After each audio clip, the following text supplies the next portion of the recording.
4. An evening of live music, arts, education, and trade. Potluck social with liberty-minded people from New England and beyond. April 5th at St. Joseph's Church Hall in Cumberland, Rhode Island. Details on the web at libertylovefest.org. That's libertylovefest.org.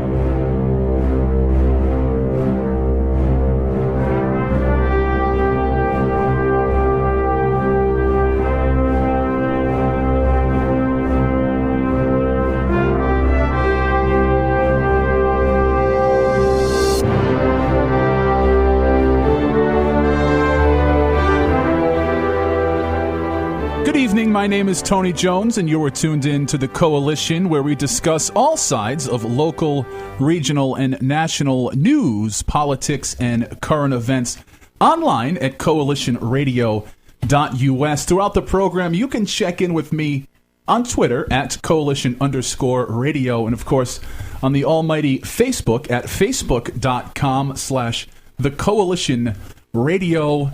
Hail, hail, the gang's all here. P.O. Taxpayer, good evening. Hey now. Chris, good evening. Good evening, Tony. Another fantastic week is upon us. Another fantastic episode of The Coalition. And, of course, P.O. and I out earlier this week, out on the town, if you can picture that, supporting our friends at Manchester 65, an absolute barn burner. Jamming, absolutely jamming. Packed. And I think the reason that club was packed was solely due to our promotional efforts. But I believe you are correct, Tony. We are reaching out to new untold audiences, ones that we don't even know about. No, it was, again, a wonderful night. If you're down in the West Warwick area, stop in on a Friday or Saturday night. They've got some great open mic nights. Highly recommended. In fact, it's got the P.O. stamp of approval.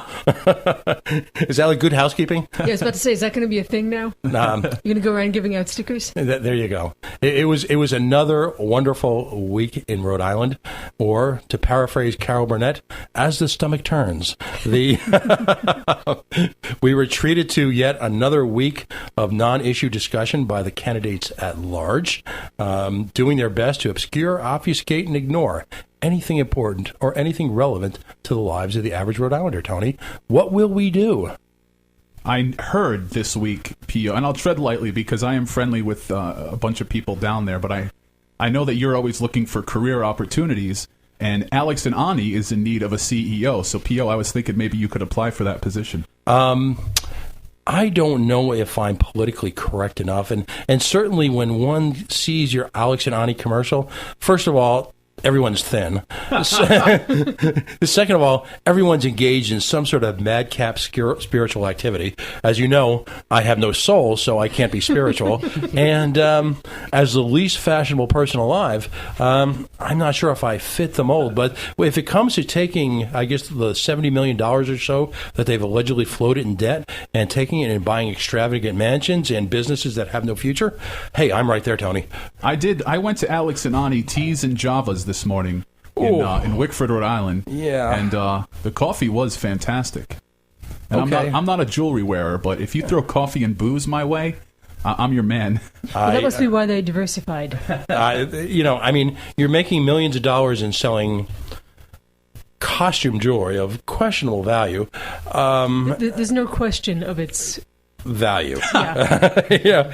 Somehow you've managed to find the magic formula by embracing some sort of weird, fake, pretend inner spirituality, sort of a New Age meets, I don't know, Home Shoppers Network spirituality, and you spin it off into buying mansions. I don't know. Being a cynical, twisted Rhode Islander, somehow I see this as the beginning of the end for Alex and Ani. Lots of unanswered questions. We'll see how it goes. On the other hand, by the way, just editorial note, should they choose to advertise with us, all of that will change. We will become fans right away. That's right. We are shills. We are shameless shills. Absolutely. I will personally taste test the teas, Javas, and any wines. It doesn't actually surprise me that Alex and Ani might be interested in diversifying, because realistically, any hot trend today will be yesterday's trend tomorrow. Paraphrasing, how long just can you sell crappy jewelry to uninformed consumers? Well, people can sell crappy jewelry forever, but it has to be different crappy jewelry, and you can't guarantee that your next idea will be the next crappy jewelry sensation. P.O., I don't even think you or I could get those bangles on our fat wrists anyway. Well, you might need to get two and twist them around somehow. Kind of like my pants. Actually, maybe there's a market for big and tall Ooh, bangles? crossover with Alex and Ani. It'll be a bangle of a chicken wing. Or, as we like to say here, Tony and I ladling. Well, allegedly, the organization that focused on the protests of a certain Mr. DePietro are re-engaging, Tony, to try again to force advertisers to Taking it abandon to the streets. Right. Somehow they failed last time, but God bless America. If consumer protest is a God-given right, let them have at it. I'm not quite sure where it'll end up. Would seeing people out front turn you away from a store, make you turn away? If it's a buffet inside, no. No, honestly, the crowd that buys that is so apolitical, so oblivious, so unconcerned, really about anything.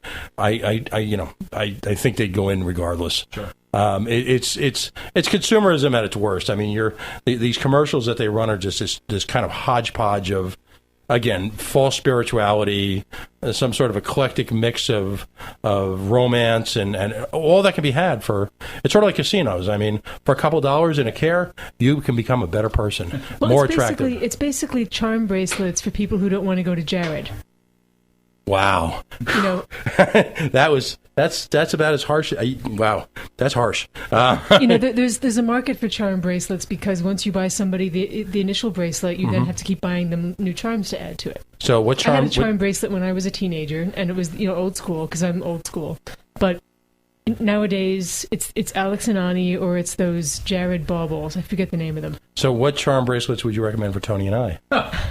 You're charming enough as it is. Oh, okay. On that note, well, what's remarkable about this week in passing and kind of in conclusion is just how unremarkable it was. Rhode Island continues its deathward, downward, toilet-like spiral into oblivion.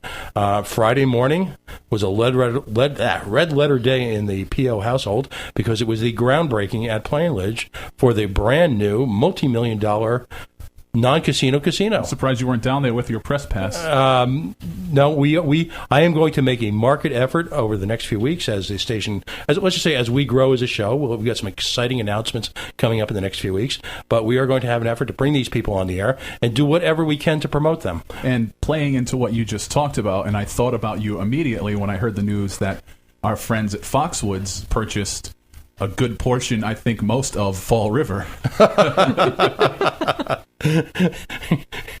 Wonder what the price was. That's an intriguing investment. The Rev? Yeah, I'm kind of trying to wrap my head around that idea. Just imagine if you could legally put casino slot machines on battleships. You could have the USS Foxwoods floating around Very nice. right over the Braga nice. Bridge. Right, and but economically it is, boom, boom, a shot right across the bow to Rhode Island. You will now have Rhode Island bracketed like the proverbial bad toilet bowl ring with places to play games of chance to benefit other governments. And the effect it'll have on the Rhode Island government hopefully will be a death blow, sort of a solar plexus. I don't know, Tony, you're probably a wrestling guy. Is there a great name for the shot that's it would be a tombstone pile driver. A tombstone pile driver. Okay, that's going to be a new segment on the show. Well, this week we are pleased to have back a young gentleman who's becoming a regular contributor to the effort here at the Coalition. We've got Jarrett Moffett back, the director of Regulate Rhode Island.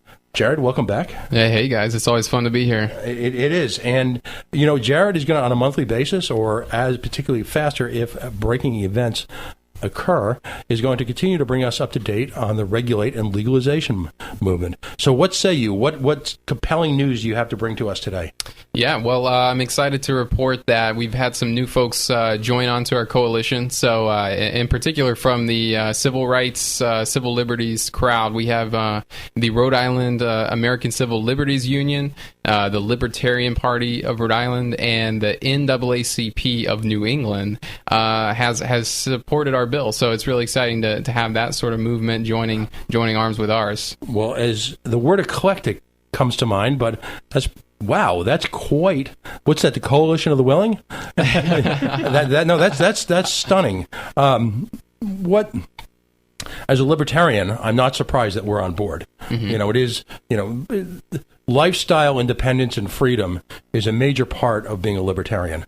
That we truly believe that adults should be left up to make their own decisions, informed or otherwise, mm-hmm. And be able to lead their own lives, exclusive of fear of interference from the government. We always joke here as libertarians that what's the worst thing about marijuana is getting caught with it. Right. But I'm curious, from what angle is the ACLU and our friends at the NAACP taking towards it? Is it failure of the war on drugs, decriminalization issues, or the fact that the federal government spends and local police departments spend an untoward amount of time targeting young African Americans and putting them in jail for minor crimes? Yeah, well, it's all that, especially the racially disproportionate arrests. I mean, I think that we saw the national ACLU come out with a report last summer that went to every state, every county, and showed that there was racially biased arrests for marijuana pretty much everywhere, including Rhode Island. And so, that's something that the NAACP certainly cares a lot about. But I think for both of them too, it comes down to it's not just libertarians, but a lot of Americans care about freedom, and I think this is something that if we're going to say marijuana because some people may have a difficulty with it, are we going to ban sugar? Are we going to ban McDonald's? Are we going to ban television? So I think that's an important point of view to bring to the table, because it's one thing to discourage use and say that it's bad and educate people. It's another to bring the government into it and use their resources to punish people. So I think more folks are starting to see that distinction. Well, the Reefer Madness crowd, their red herring, their talking point has always been about children's use of marijuana. What about the children? I mean, you're just like you wouldn't encourage a young teenager to drink.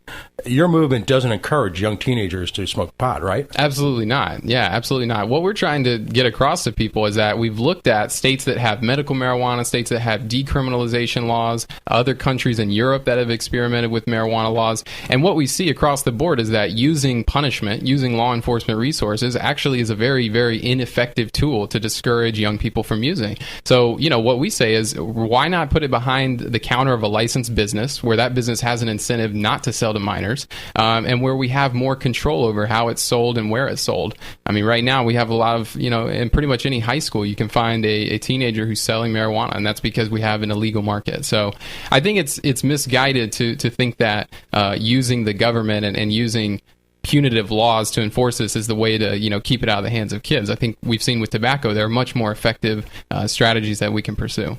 And yet there continues to be in Rhode Island, as across the nation, an unabated increase in the we'll call it hospitalizations and deaths of people using illegal drugs, largely because of the unregulated nature of the drugs and the quality issues and the poisonings that can occur, correct? I would definitely agree with that. Absolutely. I mean, regulation allows you to inform the consumer about what they're purchasing. We can include, information about how to find treatment if someone needs it. But right now, what we're doing is stigmatizing people who use marijuana, labeling them as criminals, and that's not an effective way to help the people that need help, and it's not an appropriate way to treat adults who make this decision, who I think, as we said earlier, should have that freedom to make that choice. It's also fairly hypocritical, because right now marijuana use is cutting across a very broad cross-section of American society. Mm-hmm. And, some of the people who are supporting the politicians who are so staunchly against this are themselves smoking it. Right. Yeah, that is the irony. I think I deal with that sometimes with people who, use marijuana, but they're afraid to support legalization because someone might suspect that they use or something, and they don't want to support it. So it is confusing and is very hypocritical. Where does the legislation stand right now? What at this moment in time? Give us a snapshot of what's happening, where it is, and what's potentially happening. Right. So the bill was introduced a while back in February, and so it was assigned to the Judiciary Committee in both the House and Senate. It has yet to be assigned a hearing date, so we're expecting that to be probably towards the end of March, maybe beginning of April. We're not sure exactly when that's going to be, but that's going to be the next big hurdle is for us to get it out of committee. What committee is it? Judiciary? What committee actually do you think would entertain this bill in its first? It's in the Judiciary Committee in both the Senate and the House. Any feelings for how individual legislators stand on it? Are they given any sort of public inclination whatsoever? Well, in the House, we have, I think, about 7 out of the 13 members of the Judiciary Committee are co-signers for the bill, so that's very encouraging. And I know we have some co-signers on the Judiciary Committee in the Senate as well. It seems like we have a good shot at getting a majority of votes. The issue is making